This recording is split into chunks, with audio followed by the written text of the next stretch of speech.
Hello friends, आज हम आपके लिए लेकर आए हैं कक्षा 7 की पुस्तक हमारा इतिहास एवं नागरिक जीवन। इस पुस्तक का नागरिक शास्त्र का जो पाठ चल रहा था उसमें जो है पाठ 1 तक हमने पढ़ा था पिछले वीडियो में, और आज हम आपके लिए लेकर आए हैं पाठ 2।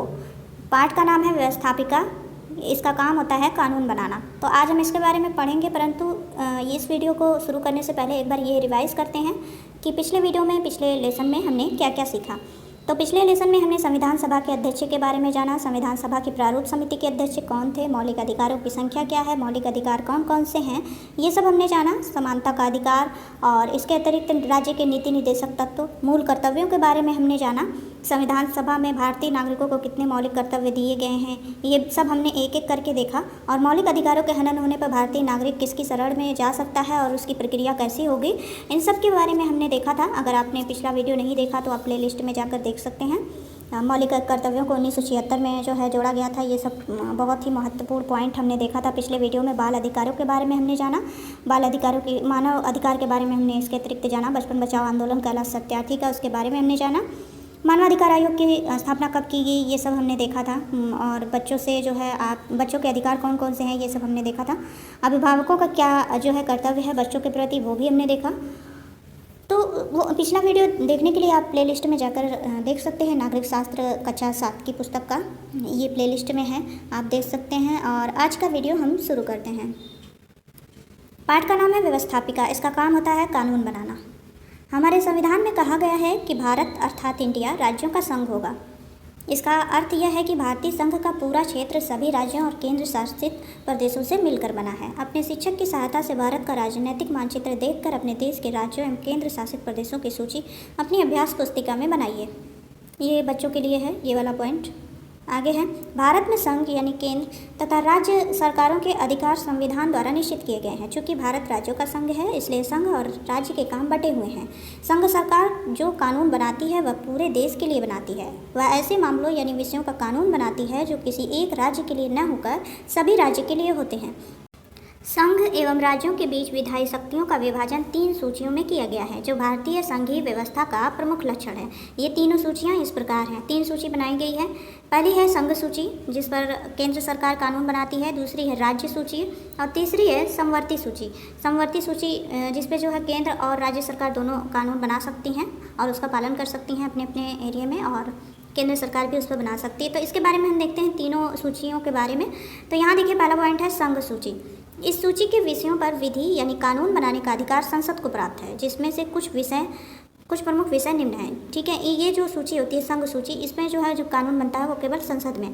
तो देखिए, इसमें आता है रेल, जल परिवहन, हवाई जहाज, राष्ट्रीय राजमार्ग, बैंक, विदेशी मामले, स्मारक, रक्षा, संचार साधन, डाक एवं तार। ये कुछ हैं प्रमुख विषय जिस पर जो है जो संघीय सूची के अंतर्गत आते हैं, जिस पर केवल केंद्र सरकार कानून बना सकती है।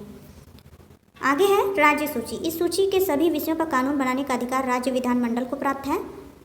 तो इसमें है प्रमुख रूप से पुलिस, स्वच्छता, मत्स्य पालन, स्थानीय स्वशासन, कृषि, सिंचाई, पशुधन, निचली अदालत, कारागार, सड़क। तो ये सब राज्य सूची के अंतर्गत आते हैं। इस पर राज्य सरकार कानून बनाती है। और तीसरी है समवर्ती सूची। तो कुछ ऐसे भी विषय हैं जिन पर संसद और राज्य विधानमंडल दोनों ही कानून बना सकते हैं। इन्हें समवर्ती सूची में रखा गया है। इस सूची में दिए गए कुछ विषय निम्नवत हैं। तो समवर्ती सूची में वे विषय हैं जिनमें जो है जिस पर जो है केंद्र और राज्य सरकार दोनों ही कानून बना सकती हैं, पालन कर सकती हैं, है ना। तो इसमें देखते हैं कि कौन कौन सा विषय रखा गया है। पहला है चिकित्सा, वन, विवाह, समाचार पत्र, पुस्तकें, शिक्षा, उद्योग, बिजली, परिवार, धार्मिक संस्थाएं। तो ये सब जो है समवर्ती सूची के अंतर्गत आता है। और भी बहुत से विषय हैं, लेकिन ये जो कुछ टॉपिक दिए गए हैं, ये जो विषय यहाँ पर दिए गए हैं, ये काफ़ी इंपॉर्टेंट हैं। आप इन्हें एक बार फिर से पॉज करके समझ सकते हैं। आगे बढ़ते हैं। यदि समवर्ती सूची के किसी एक ही विषय पर संघ और राज्य के कानूनों में मतभेद होता है तो संघ के कानून को मान्यता दी जाती है। ये इंपॉर्टेंट पॉइंट है। यदि ये जो समवर्ती सूची में, जैसा कि हमने जाना कि इस पर दोनों ही अपने अपने कानून बना सकते हैं, लेकिन अगर दोनों में मतभेद होगा, टकराव होगा, एक दूसरे के विरुद्ध अगर पाया जाता है तो उसमें कौन सा मान्य होगा? केंद्र यानी संघ का कानून मान्य होगा। संविधान में यह भी व्यवस्था की गई है कि यदि भविष्य में किसी नए विषय पर कानून बनाना हो तो उस विषय पर कानून बनाने का अधिकार संसद को ही होगा। ठीक है, तो ये था कुछ जो है इम्पोर्टेंट पॉइंट। आगे है इसमें प्रत्येक सरकार के 3 अंग होते हैं, चाहे वह सरकार केंद्र की हो या राज्य सरकार की। तो देखते हैं सरकार के अंग कौन कौन से हैं। अंग है, पहला है व्यवस्थापिका, दूसरा है कार्यपालिका, तीसरा है न्यायपालिका। तो व्यवस्थापिका में केंद्र में आता है संसद, राज्य में इसका दायित्व है विधानमंडल के रूप में, ये अपने कार्यों का निर्वहन करती है व्यवस्थापिका। और इसका काम होता है कानून बनाना, है ना। और कार्यपालिका, इसका केंद्र होता है, केंद्र में इसका दायित्व होता है केंद्रीय मंत्रिपरिषद के पास, ये जो है इसका दायित्व निर्वहन करता है। और राज्य मंत्रिपरिषद, ये जो है राज्य में दायित्व निर्वहन करता है कार्यपालिका का, और इसका काम होता है कानून लागू करना। ठीक है, व्यवस्थापिका कानून बनाती है, कार्यपालिका कानून लागू करती है। और फिर आता है न्यायपालिका, तीसरा पॉइंट, न्यायपालिका। उच्चतम न्यायालय होता है इसमें केंद्र में और राज्य में उच्च न्यायालय, और इन दोनों का ही काम क्या होता है, न्याय प्रदान करना। तो ये पॉइंट, ये तालिका काफ़ी इंपॉर्टेंट है, आप इसको याद कीजिएगा और ध्यान से समझने की ज़रूरत है। व्यवस्थापिका का काम होता है कानून बनाना, कार्यपालिका का कानून लागू करना, न्यायपालिका का न्याय प्रदान करना, है ना। और आगे है संसद। संसद के बारे में अब हम एक एक करके इनके बारे में देखेंगे। संघ यानी केंद्र की व्यवस्थापिका को संसद कहते हैं।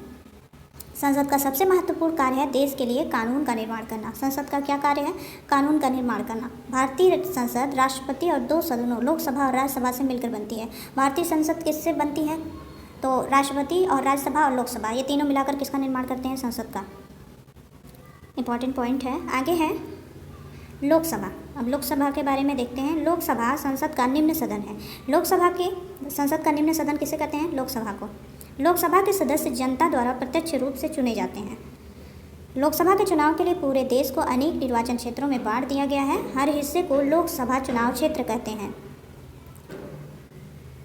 हर चुनाव क्षेत्र से एक सदस्य चुनकर लोकसभा में आते हैं। लोकसभा की अधिकतम संख्या 552 हो सकती है। लोकसभा की अधिकतम संख्या कितनी हो सकती है सीटों की, 552। वर्तमान में 543 निर्वाचित सदस्य और 2 सदस्य आंग्ल भारतीय समुदाय से मनोनीत हैं। चुनाव में उस क्षेत्र में रहने वाले 18 साल या उससे ऊपर की आयु के लोग वोट डालते हैं। चुनाव लड़ने वाले में जो सबसे ज़्यादा वोट पाता है वही लोकसभा का सदस्य बनता है। आपने चुनाव लड़ने वाले उम्मीदवार को भाषण देते या नारा लगाते हुए देखा होगा। योग्यताएं क्या होती हैं इसके लिए, लोकसभा के चुनाव के लिए। लोकसभा का सदस्य बनने के लिए निम्नलिखित योग्यताएं होनी चाहिए। कौन कौन सी, पहला है भारत का नागरिक हो व मतदाता सूची में उसका नाम हो, और दूसरा 25 साल या उससे अधिक की आयु का हो, किसी सरकारी लाभ के पद पर ना हो, पागल या दिवालिया ना हो। ये है योग्यताएं लोकसभा का सदस्य बनने के लिए। आगे है लोकसभा का कार्यकाल कितने वर्ष का होता है, देखते हैं। लोकसभा के सदस्य 5 वर्ष के लिए चुने जाते हैं, लेकिन प्रधानमंत्री की सलाह पर राष्ट्रपति इसके पहले भी लोकसभा को भंग कर सकता है। ठीक है, प्रधानमंत्री की सलाह पर राष्ट्रपति के पास ये अथॉरिटी होती है कि वो इसके पहले भी लोकसभा को भंग कर सकता है। तो लोकसभा का कार्यकाल कितने वर्ष का होता है, 5 वर्ष। लोकसभा के पदाधिकारी, लोकसभा के सदस्य बहुमत से अपना एक अध्यक्ष और एक उपाध्यक्ष चुनते हैं। ये उन्हीं सदस्यों के बीच में से चुने जाते हैं। पता कीजिए इस समय लोकसभा का स्पीकर कौन है। ठीक है, इसी को अध्यक्ष, यहाँ पे देखिए इंग्लिश में भी लिखा हुआ है। लोकसभा का अध्यक्ष और उपाध्यक्ष आप सब जानते होंगे। तो ये जो है उन्हीं के बीच में से चुने जाते हैं। जो लोग चुनकर आते हैं वो लोग अपना एक नेता के तौर पर चुनते हैं। बैठकों के दौरान अध्यक्ष का क्या काम होता है ये देखते हैं। बैठकों के दौरान लोकसभा की कार्यवाही अध्यक्ष चलाता है। बैठकों के दौरान लोकसभा की कार्यवाही कौन चलाता है, अध्यक्ष, स्पीकर जिसको बोलते हैं। लोकसभा और राज्यसभा का एक साथ अधिवेशन यानी बैठक होने पर भी अध्यक्ष की कार्यवाही का नियंत्रण एवं संचालन करता है। अध्यक्ष न हो तो यही काम उपाध्यक्ष करता है। यदि लोकसभा का बहुमत अध्यक्ष को न चाहे तो उन्हें प्रस्ताव पारित करके हटा सकते हैं। ठीक है, अध्यक्ष ना हो तो यह काम कौन करता है, उपाध्यक्ष। और यदि लोकसभा का बहुमत अध्यक्ष को नहीं चाहता है तो वो प्रस्ताव पारित करके अध्यक्ष को हटा सकता है। लोकसभा के अधिवेशन साल में 2 बार अवश्य होने चाहिए। दोनों अधिवेशनों के बीच 6 महीने से अधिक का अंतर नहीं होना चाहिए। तो ये इंपॉर्टेंट पॉइंट है। लोकसभा का अधिवेशन साल में कितनी बार अवश्य होना चाहिए, 2 बार। 6 महीने से अधिक का अंतर नहीं होना चाहिए। लोकसभा के कार्य, लोकसभा के कार्य क्या हैं देखते हैं। कानून बनाना, पहला है कानून बनाना, दूसरा मंत्रिपरिषद के कामों पर अपना नियंत्रण रखना, तीसरा है कानून में संशोधन करना, और चौथा है जनता पर कर लगाने और खर्च करने का निर्णय लेना। तो ये होते हैं लोकसभा के कुछ महत्वपूर्ण कार्य। आगे है राज्यसभा। राज्यसभा के बारे में देखते हैं कैसे इसका गठन होता है। राज्यसभा संसद का उच्च सदन है। इंपॉर्टेंट पॉइंट है, निम्न सदन किसे कहते हैं, लोकसभा को, और उच्च सदन राज्यसभा को। इसके सदस्यों की संख्या अधिक से अधिक 250 हो सकती है। ठीक है, तो अभी हमने पीछे देखा लोकसभा में जो है सदस्यों की संख्या अधिक से अधिक जो है 552 हो सकती है, लोकसभा की बात कर रहे हैं। और यहाँ जो है राज्यसभा में अधिक से अधिक कितनी हो सकती है, 250। इनमें से 12 सदस्यों को राष्ट्रपति द्वारा मनोनीत किया जाता है। ये सदस्य अपने किसी न किसी कार्य के लिए प्रसिद्ध होते हैं। इन सदस्यों को राष्ट्रपति साहित्यकारों, वैज्ञानिकों, कलाकारों तथा समाज सेवियों में से नामित करता है। शेष सदस्यों का चुनाव राज्यों तथा दिल्ली और पुदुचेरी विधानसभाओं के निर्वाचित सदस्य करते हैं। चूँकि इनका चुनाव सीधे जनता द्वारा नहीं होता है, इसलिए इस प्रकार के चुनाव को अप्रत्यक्ष चुनाव कहते हैं। राज्यसभा का सदस्य वही व्यक्ति हो सकता है जिसकी आयु 30 वर्ष या उससे अधिक हो। शेष योग्यताएं वही होती हैं जो लोकसभा के सदस्यों के लिए निश्चित की गई हों। ठीक है, तो राज्यसभा का सदस्य बनने के लिए 25 वर्ष होना चाहिए और जो है राज्यसभा का सदस्य बनने के लिए 30 वर्ष आयु होनी चाहिए और लोकसभा का सदस्य बनने के लिए 25 वर्ष। और यहाँ देखिए ये दिया गया वर्तमान में राज्यसभा के सदस्यों की संख्या कितनी है, 245। और वर्तमान में जो है लोकसभा के सदस्यों की संख्या कितनी है, 543 निर्वाचित सदस्य हैं और 2 जो है आंग्ल भारतीय समुदाय से मनोनीत हैं। ठीक है, तो आगे बढ़ते हैं। परंतु कोई व्यक्ति एक ही समय में संसद के दोनों सदनों का सदस्य नहीं हो सकता। ये भी इम्पोर्टेंट पॉइंट है। अगर उसे राज्यसभा में जाना है तो जो है लोकसभा का जो पद जो है छोड़ना होगा। तो ये इम्पोर्टेंट पॉइंट है, दोनों सदनों का सदस्य एक ही समय में नहीं हो सकता। सदस्यों का कार्यकाल अब देखते हैं। राज्यसभा के सदस्यों का कार्यकाल 6 वर्ष है। इसके 1/3 सदस्य हर 2 वर्ष बाद अवकाश ग्रहण करते हैं। उनके स्थान पर नए सदस्य चुनकर आते हैं। इस प्रकार राज्यसभा कभी भंग नहीं होती है, इसलिए इसे अस्थायी सदन कहा जाता है। ठीक है, अस्थायी सदन कौन सा है, राज्यसभा। इसका कार्यकाल 6 वर्ष होता है, लोकसभा का 5 वर्ष का। राज्यसभा के पदाधिकारी के बारे में अब देखते हैं। भारत का उपराष्ट्रपति राज्यसभा का पदेन सभापति होता है। ये जो है यूपी टेट के भी क्वेश्चन में कई बार पूछा गया है। आप इसे प्रीवियस ईयर क्वेश्चंस पेपर उठाकर देखेंगे तो आपको मिलेगा। भारत का उपराष्ट्रपति जो है राज्यसभा का पदेन सभापति। राज्यसभा का पदेन सभापति कौन होता है, भारत का उपराष्ट्रपति। वह राज्यसभा की कार्यवाही का संचालन करता है। जब सभापति उपस्थित नहीं रहता तब उसके स्थान पर उपसभापति कार्य करता है। अधिवेशन, राज्यसभा का वर्ष में 2 बार अधिवेशन होना आवश्यक है। इसी तरह लोकसभा का भी 2 अधिवेशनों के बीच 6 माह से अधिक का अंतर नहीं होना चाहिए। राज्यसभा का कार्य क्या होता है देखते हैं। लोकसभा की तरह राज्यसभा भी कानून बनाने एवं संशोधन का कार्य करती है। दोनों सदनों द्वारा जब कोई प्रस्ताव या विधेयक स्वीकार कर लिया जाता है तब राष्ट्रपति के पास हस्ताक्षर के लिए भेजा जाता है। राष्ट्रपति के हस्ताक्षर के बाद वह विधेयक कानून बन जाता है। राज्यसभा भी लोकसभा की भांति मंत्रियों से प्रश्न पूछ सकती है। विशेष बात यह है कि धन से संबंध रखने वाले विधेयक लोकसभा में ही प्रस्तुत किए जाते हैं। राज्यसभा में उन पर केवल चर्चा की जा सकती है। ये इंपॉर्टेंट पॉइंट है, जो धन से संबंधित विधेयक केवल लोकसभा में प्रस्तुत किए जाते हैं और राज्यसभा में केवल चर्चा की जाती है। कानून निर्माण की प्रक्रिया है, आगे दी गई है, देखते हैं। संसद का सबसे महत्वपूर्ण काम है देश के लिए कानून बनाना और कानून बदलना। जिस विषय पर कानून बनाना होता है उसका एक प्रस्ताव तैयार किया जाता है, उसे विधेयक या बिल। ये विधेयक 2 प्रकार के होते हैं, साधारण विधेयक तथा धन विधेयक। कानून बनने की संक्षिप्त प्रक्रिया इस प्रकार है। यहाँ देखिए ये ब्रैकेट में दिया गया है और भी जानिए बॉक्स में। जब विधेयक किसी मंत्री द्वारा प्रस्तुत किया जाता है तो इसे सरकारी विधेयक कहते हैं। और जब कोई विधेयक मंत्री के अलावा किसी सदस्य द्वारा प्रस्तुत किया जाता है इसे गैर सरकारी विधेयक कहते हैं। ये होता है अंतर सरकारी विधेयक और गैर सरकारी विधेयक में। ठीक है, साधारण विधेयक क्या होता है इसको देखते हैं। साधारण विधेयक लोकसभा या राज्यसभा में से किसी में भी पहले पेश किया जाता है। इस विधेयक को कोई भी सदस्य पेश कर सकता है। साधारण विधेयक 3 चरणों में पारित होता है, इसे 3 वाचन कहते हैं। पहला वाचन क्या है, साधारण विधेयक कितने चरणों में पारित होता है, 3 चरणों में। तो पहला वाचन देखते हैं, इन्हें जो है 3 वाचन कहते हैं। पहला वाचन देखते हैं। इस वाचन में सदन की अनुमति लेकर विधेयक का प्रस्ताव पेश किया जाता है और प्रस्ताव की प्रति उपस्थित सदस्यों को वितरित की जाती है। जब विधेयक सदन में पेश हो जाता है तो इसे भारत के राजपत्र में प्रकाशित किया जाता है। ठीक है, तो ये हो गया प्रथम वाचन। द्वितीय वाचन, इसमें विधेयक पर विचार विमर्श होता है, विधेयक के समस्त बिंदुओं पर चर्चा होती है। इसी समय विधेयक में आवश्यक संशोधन भी किए जाते हैं और द्वितीय वाचन समाप्त हो जाता है। अब आता है तृतीय वाचन। द्वितीय वाचन के पश्चात विधेयक का प्रारूप निश्चित हो जाता है। इस वाचन में संपूर्ण विधेयक को स्वीकार या अस्वीकार करने के संबंध में चर्चा होती है। इस चरण में विधेयक में कोई भी महत्वपूर्ण संशोधन नहीं किया जाता है। यदि सदन का अपेक्षित बहुमत इसका समर्थन कर देता है तो विधेयक पारित हो जाता है। यदि विधेयक स्वीकृत हो जाता है तो उसे दूसरे सदन में स्वीकृति हेतु भेजा जाता है। दूसरे सदन में भी विधेयक इन तीनों अवस्थाओं में से गुजरता है। यदि दूसरा सदन भी इसे स्वीकृत कर लेता है तो उस विधेयक को राष्ट्रपति की स्वीकृति के लिए भेजा जाता है। राष्ट्रपति के हस्ताक्षर के पश्चात वह कानून बन जाता है। तो ये था कानून निर्माण की प्रक्रिया जो हमने देखी। 3 चरणों में ये बनता है, फिर उसके बाद जो है दूसरे सदन में भेजा जाता है। विचार विमर्श के लिए राज्यसभा में, फिर उसके बाद जब दोनों सदन इस पर सहमत हो जाते हैं तो फिर राष्ट्रपति के हस्ताक्षर के लिए भेजा जाता है। राष्ट्रपति के हस्ताक्षर के बाद कानून बन जाता है। ठीक है, कानून बनाने की प्रक्रिया के प्रमुख बिंदु क्या क्या है देखते हैं। साधारण विधेयक पहले किसी भी सदन में पेश किया जा सकता है, राज्यसभा या लोकसभा। ठीक है, ये इंपॉर्टेंट पॉइंट है। साधारण विधेयक किसी भी सदन में पहले पेश किया जा सकता है, चाहे राज्यसभा हो या लोकसभा हो। दूसरा पॉइंट है आधे से अधिक उपस्थित सदस्यों का मत यदि विधेयक के पक्ष में होता है तो विधेयक उस सदन में पारित हो जाता है। और फिर तीसरा आता है राष्ट्रपति के हस्ताक्षर से पहले दोनों सदनों में विधेयक पारित होना जरूरी है।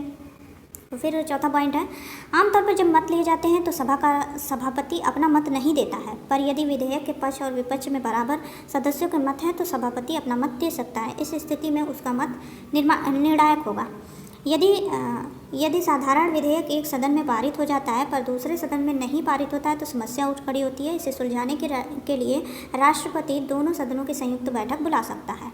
और फिर अगला पॉइंट है राष्ट्रपति साधारण विधेयक को सुझावों सहित वापस लोकसभा में भेज सकता है। लोकसभा चाहे तो उस विधेयक को वहीं पर समाप्त कर सकती है, परंतु यदि विधेयक लोकसभा द्वारा दोबारा राष्ट्रपति को भेजे जाने पर परंतु वही विधेयक लोकसभा द्वारा दोबारा राष्ट्रपति को भेजे जाने पर राष्ट्रपति को अपने हस्ताक्षर करने ही होंगे। ये इंपॉर्टेंट पॉइंट है। अगर जो है राष्ट्रपति जो है विचार विमर्श कराना चाहे या उसमें संशोधन चाहे तो वो वापस लोकसभा को भेज सकता है, लेकिन अगर लोकसभा दोबारा राष्ट्रपति को वही विधेयक भेज दे तो फिर राष्ट्रपति को बाध्य होना होगा अपना हस्ताक्षर करने के लिए। ये है इंपॉर्टेंट पॉइंट। आगे है यहाँ देखिए जो है कानून निर्माण की प्रक्रिया को जो है समझाया गया है। प्रथम वाचन, द्वितीय वाचन, तृतीय वाचन, फिर उसके बाद आएगा विधेयक का कानून बनना।